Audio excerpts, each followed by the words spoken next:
Dutch dredger seized for alleged waste dumping. Indonesian Navy Fast Response Unit on April 8 detained or arrested Dutch hopper dredger VOX MAXIMA in Galang Island waters, Riau Islands, Indonesia, south of Singapore Strait, for alleged waste dumping, without clarifying the character of dumped waste and its quantity.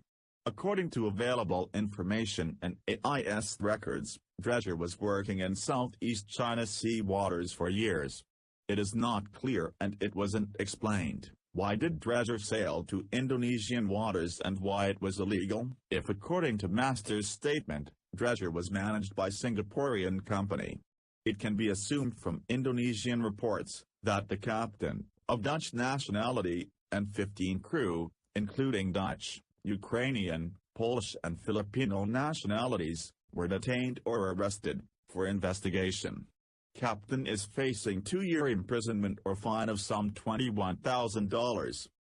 Hopper dredger VOX MAXIMA, IMO 9,454,096, DWT 53,839, built 2009, flag Netherlands, manager van Award Ship Management B.